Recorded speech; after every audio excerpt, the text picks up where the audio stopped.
Welcome on into the Kiwi Football Fix, where we shine a spotlight on all things New Zealand football, and we've got a lot of New Zealand football to shine that light on. The Football Ferns, the Ford Football Ferns, are in action tomorrow night, Friday night in Townsville, and then again Tuesday in Canberra, taking on the Australian Matildas. We talked to Rebekah Stott about that and so much more. But before we do, we welcome in the Wellington Phoenix vice-captain, stand-in skipper with Alex Rufer's injury. He's in all white, don't you know, goalkeeper Oli Sail. Great to have you on the Kiwi Football Fix, my friend. How are you?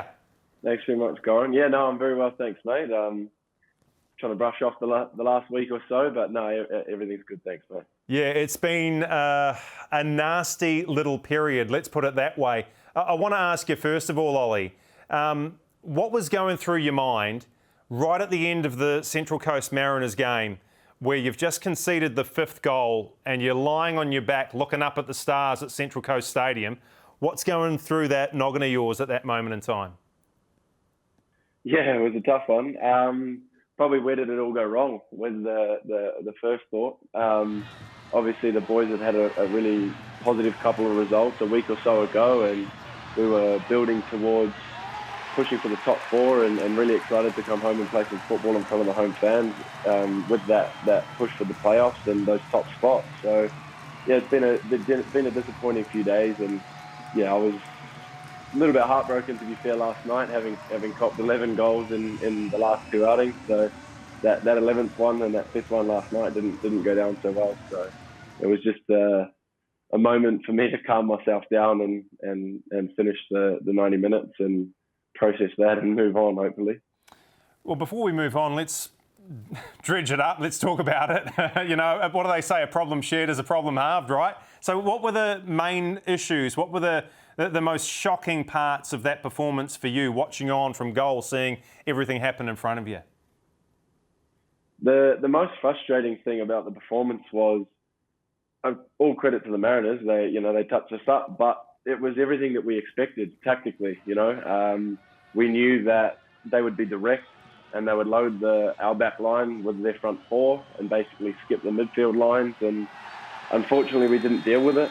It was frustrating because we went away from what we do so well tactically. The messages were the same. The information was there for us from the coaching staff and from Orphe, and the way we set up was how it should have been, in my opinion, and everything was good to go. And we didn't execute the game plan at all through large parts of the game. And tactically, we fell away from what we should have been trying to do. And even the moments where they shone and scored their goals, it was I felt, through our lack of discipline sticking to our roles tactically, less so even than execution.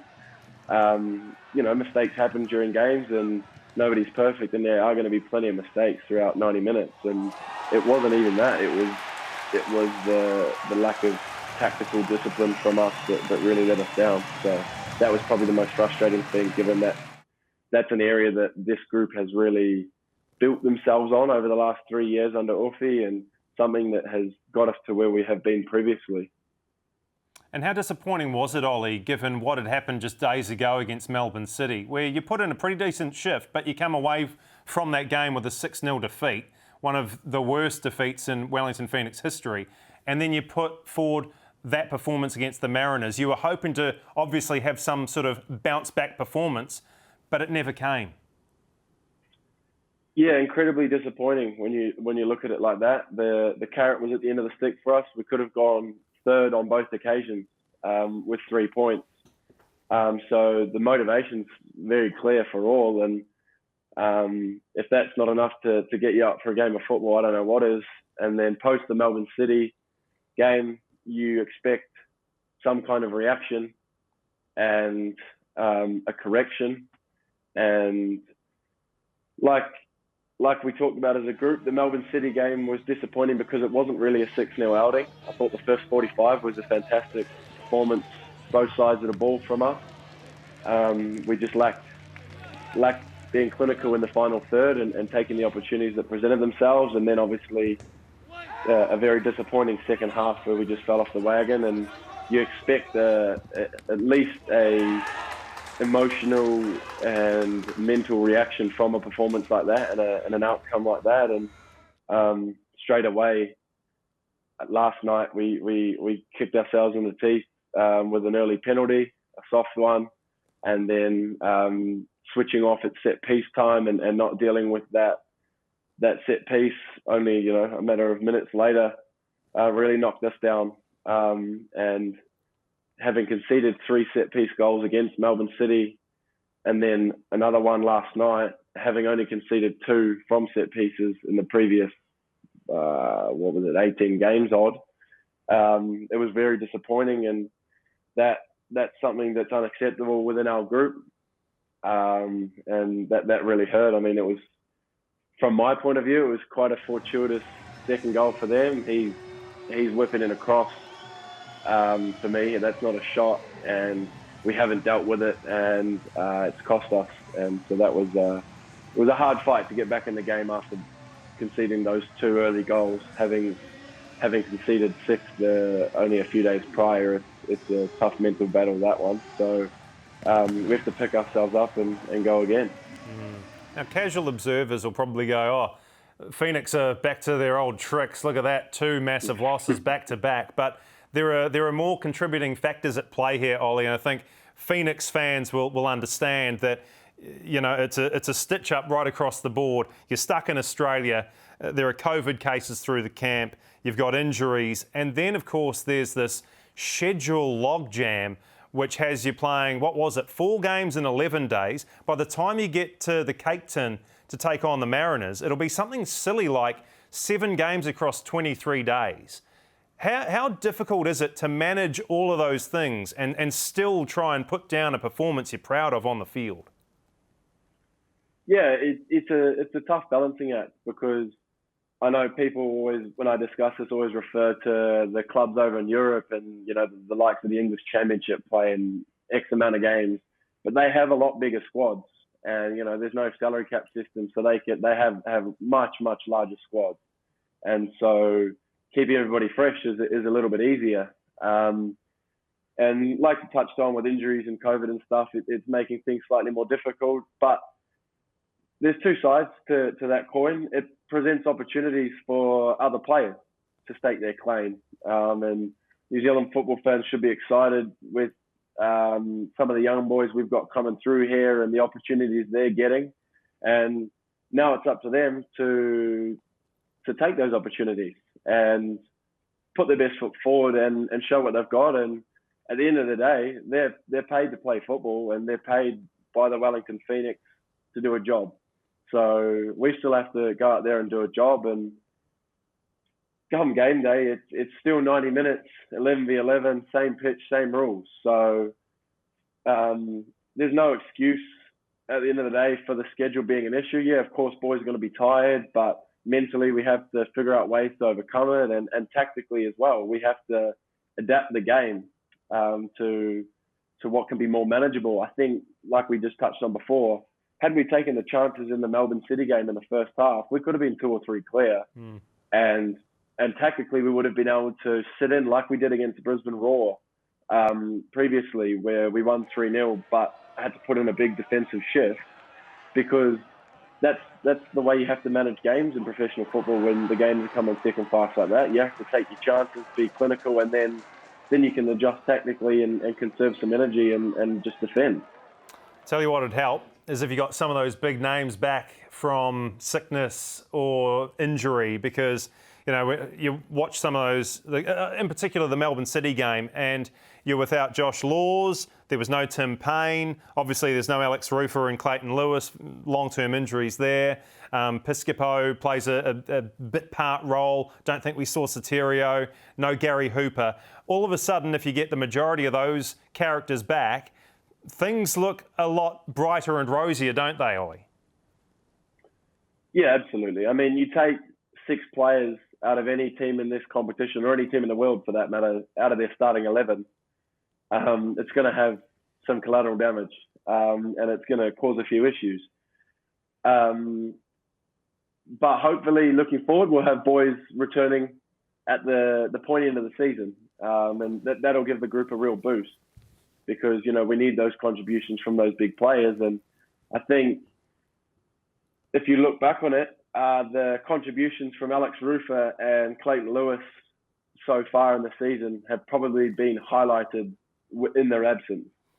For me, their role in this team is really understated. And quite honestly, I do believe this year, when we played our best football, those two have been one of the best centre midfield pairings in the competition. And so, like I said, their absence has probably been highlighted in our performances in the last few weeks. And now it's up to the boys filling the void there and getting opportunities there to step up and shoulder some of the burden and put their best performances out. So there's no doubt that having the likes of Gary, Joshy, Reno, Lawsy, obviously we're not going to see Roofs for the remainder of the season, but Clay as well, all things going well, he'll be back in with the group around the end of our time in New Zealand probably. So that'll give the group a real push, and we'll need that. So they're all big characters within our dressing room as well. So they're still contributing here to us in different ways. And I'm really looking forward to seeing those boys come back in and carry us through to the playoffs. Hey, away from the Wellington Phoenix, and you are the stand-in skipper with Alex Rufer being out. So what an honour to be captain of the Wellington Phoenix. But the honours keep coming for you, Oli. Your first appearance for the All Whites happened recently. What was that like for you? And when I think about your career, and you mentioned it earlier, you've been sat on the pine for quite a while. When you've been given the opportunity, you've shown what qualities you really have between the sticks there. And so I feel like if Stefan Marinovic didn't exist, you would have been an all-white a long time before 2022. What was it like to finally take to the field?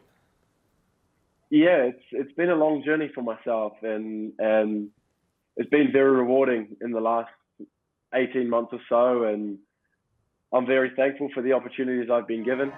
And for me, even after everything that I'd been through, I was extremely confident that I would go out and perform the way I have.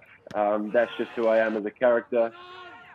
It's confidence and preparation, because I know that I've prepared every day the right way for every game, regardless of whether I was involved or on the bench. And it was confidence and preparation and confidence in myself as a character that has got me here. But yeah, like I said, it's been a very rewarding 18 months, and it was an absolute honour to wear the fern and represent New Zealand in some World Cup qualification games. And I hope I did everyone proud. And there's so many people that I have to thank that have helped me get to this stage of my career. And I hope that I made them proud and everyone back home proud. And yeah, hopefully it's the first of many.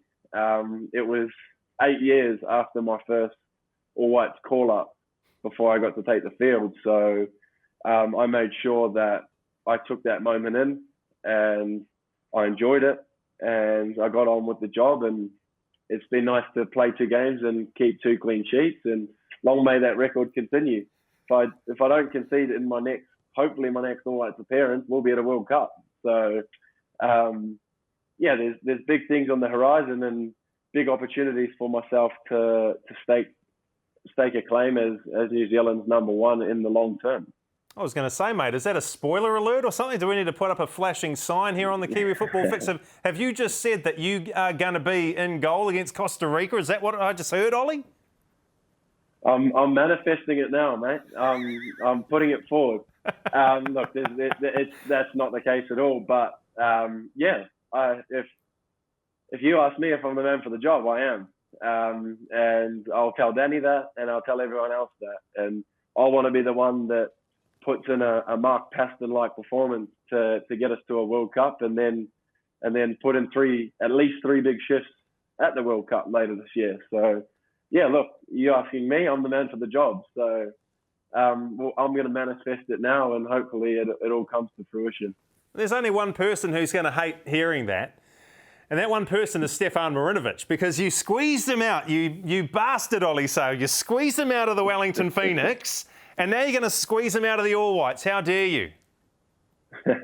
Yeah, look, Steph and I have a good relationship, and we go back and forth with banter, and we push ourselves really hard when we're together. And we're very different characters and very different goalkeepers as well. So that is a very healthy competition we've got going. And of course, I know he's going to want that jersey. And look, he's done a lot to deserve the jersey as well. So, yeah, it's a fight for that. And look, there's other goalkeepers as well. You're forgetting about the likes of Michael Wood, who's worn the shirt a lot recently.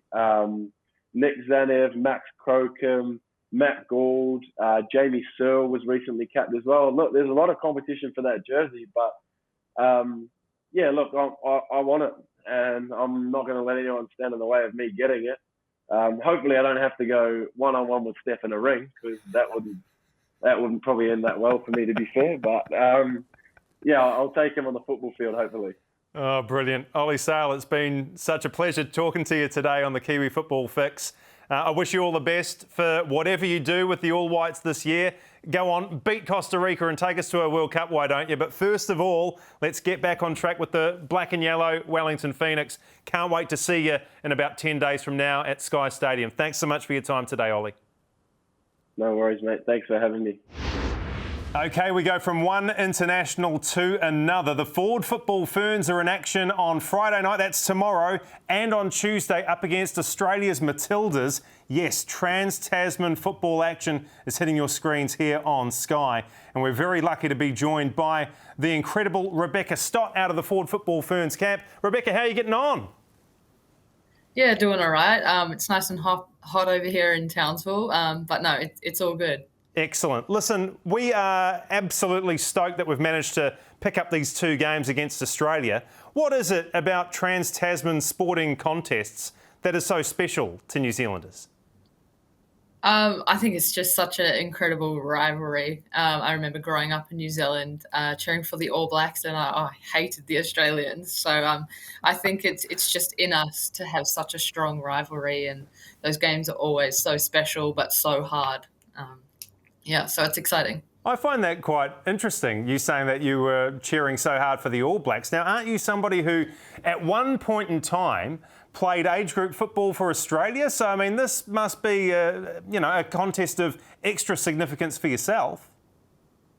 Yeah, definitely. I moved over here when I was 11, so I grew up watching the All Blacks with my dad. And when they told me we were moving, I was like, no, why are we going over there? But yeah, I mean, Australia means a lot to me as well as New Zealand. So I've got lots of good friends in the team, and so it's special. But I think it almost makes us play a lot harder. What year were you born, Rebekah? 1993. Now, did you know the last time the Ford Football Ferns, I don't know if they were sponsored by Ford back then, but the Ford Football Ferns, the last time they beat Australia was the year after you were born, 1994. So how desperate are you? It's absolutely mental. How desperate are you and your Football Ferns teammates to turn that around and pick up a win this weekend? Oh, we are so determined. Yeah, it's been a while since we have won. So I think that makes us more hungry. And we've got close a couple times, but to beat them again would be incredible. What conversations have you had with Jitka Klimkova about your role within the team? We saw you make a comeback to international football, which was absolutely phenomenal at the She Believes Cup. And obviously your minutes are getting greater by the week, the month, I would like to assume anyway. So what kind of minutes will you play? And what position are you likely to fill within the squad? Yeah, that's a good question. I've been training in a few different positions, so I'm unsure at the moment what the whole plan is. But I'm definitely looking to progress my minutes and slowly get back. But we still need to manage me. I am still a bit off the pace, so it's just about not pushing too hard, I guess. And were you pushed at all too hard in the United States in that She Believes Cup, or were you happy with how your workload was managed? No, I think it was a good balance. Obviously, playing against the US in midfield is a lot different for me. So that was a really tough game for me. But no, I think I'm getting there. What would you prefer? Because look, you're so talented, you can play a number of positions. Would you prefer to be in the heart of defence, or do you actually like pushing further forward and being in that central defensive midfield role? To be honest, like I love centre back. I think that's what comes naturally to me. So that's my preference. But of course, I'm going to play the role that Yitka wants me to play. You got some competition at centre half or centre back. We've got so many and so many good options at the moment. How do you go about trying to worm your way in as one of the first choice central defenders? I mean, that's not a bad thing. To have depth is something that we've struggled with in the past. So to have that competition is only going to be good for us. So, I mean, I just got to try and perform as best I can and, yeah, get some minutes back in my legs and try and push to be back in there. Well, that's my next point, because one of the great things about being under Yitka Klimkova in this Ferns squad is that she wants you to express yourself. She wants you to get on the ball more and command the game. And that must fill you and the rest of the squad members with confidence. You've got a coach who actually believes in what you can do. Yeah, absolutely. I think it's always good to have a coach that believes that we can keep possession and we can create. So it's about making those connections and really gelling and getting cohesion. So that's what we've been trying to work on in training, and it's coming together. So it's exciting. Yeah, because I remember there was one coach. I'm not going to mention his name, but he didn't believe that we could actually play very well, and. Well, we don't know where he is anymore, Rebekah. Do you know where that guy is, the man whose name we shall not speak? You know, I've got no idea. Who cares, right? He's gone. He buggered off, and rightly so. The She Believes Cup, we've spoken about it already. Matches up against Iceland, USA and the Czech Republic. That's where you made your long-awaited return to international football. What was it like? How did you deal with the emotions, the anxiety, the nerves? Were there any of those things present, or were you just like, yep, it feels natural to me to be back in this environment, let's go? Yeah, it was an incredible feeling. To be honest, like I can control my nerves and anxiety pretty well. So it was just like another game, but when I did come on and I had the sign in the crowd, it was pretty special, and to be with my Ferns again, it was such a cool moment that I'll never forget. And what did the rest of the squad do to make you feel really special in the lead up to taking the field for the first time in goodness knows how long? I mean, everyone was just so supportive and happy for me to be back, not just for the games, but just to be back in our environment. So it was so cool to catch up with everyone after not really seeing everyone for 2 years and going through a pretty crazy time in my life. So it was so special just to see everyone again and be back in the environment. It's a great approach to have, and especially with something so truly special as a FIFA Women's World Cup in our own backyard here in New Zealand and over there in Australia. That must be one hell of a carrot that's dangling in front of your nose there to make sure that you're fit and firing and available for selection for that World Cup. How determined, how motivated are you to make sure that you're at the peak of your powers for that competition? Yeah, I mean, what better motivation than a home World Cup? Like, it's incredible. It's perfect timing, really. So, yeah, that's motivating me so much right now, and to really take the time to get my body right, not push it too much so I break down. So that's the focus, and I have every confidence that I will be ready to go.